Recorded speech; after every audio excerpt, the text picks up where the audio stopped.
Hey English 9A, this is just a video to walk you through the Shakespeare monologue if you missed when I introduced it. So really what we're doing with Shakespeare is we are going to be working through looking at a character and tracking a character so that you can then give a monologue performance. So again, a monologue is a speech given by one actor in a play. And so our goal is that you're going to be able to track this character as we watch and discuss the play Romeo and Juliet. And you, by the end of it, will be able to figure out, based on what we've watched and talked about, how would this character end up acting out this monologue, this specific part of the play. And you're going to be doing this in a pre-recorded video. So you do have the option, if you are in person, if you want to give a speech in person, you certainly can, or the monologue in person, absolutely. But it's really fun to do the video because there's a lot of options. You can use a lot of editing tools, anything that you can use to record it. You could record it on TikTok and use those types of applications. You could record it on Flipgrid, on Screencastify. You get to choose. It is totally up to you what you are going to be recording with. So you're going to be recording this into parts as well. So you're going to do like half of it to start, and then we're going to work on the other half so that by the end of the trimester, you'll have the whole thing either recorded or ready to go and practice that you want to do it live. So again, it's totally up to you. Just a couple notes on some of the pieces that you're going to remember. You do want it memorized. You do want to be able to make sure it's clear that you've rehearsed it. So the fact that you can record it in videos means you can split that video up into 4 different parts, and you could just say, a part of your monologue, get to know those, 4 to 5 lines, memorize those, and then do that performance or that video section.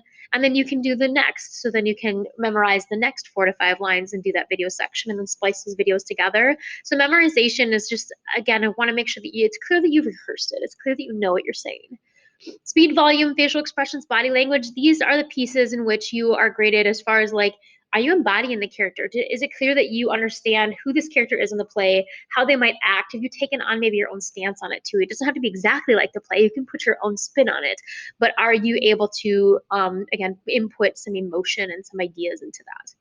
And then the extra element, if you are not into doing, background music, or you don't want to use any filters or emojis or anything like that, do you have maybe some props that you are working with? If you're having a death scene, are you working through a scene? Like, do you have a sword because you got run through by a sword? Is it poison because you're taking poison or you took poison, right? So like little extra elements, that's going to be the difference between kind of just a passing grade and an exceptional grade. So below here, you're going to see multiple monologues. I think there's like 20 something monologues for you to choose from, and they're sorted by character. You'll also see that they are sorted by color. So green means that we have seen this done excellent many times. Like it's a one that the language is easier to understand, and it's you can give a really quality performance.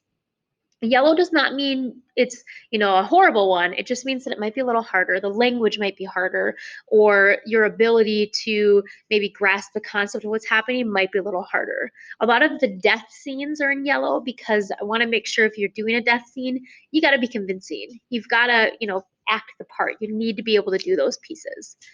When it comes to videos, I want you to take a look at some of these examples. There's plenty of examples for each monologue.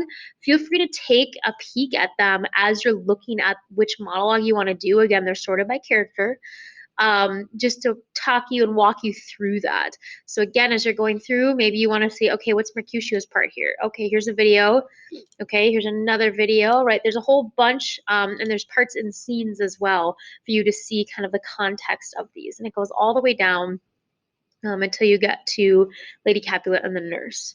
So again, you are picking one of these monologues, and you will be going in and performing this by the end of the trimester. You're going to be practicing it every single day in small groups.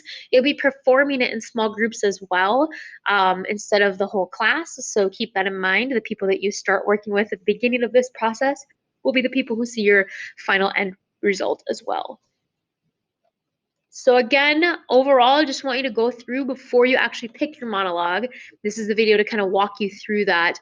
And again, just give you an overview of what this performance is, and hopefully answered some of those questions. If you do have questions, please let me know. I will be back in class tomorrow. And again, if anything comes up, please let me know.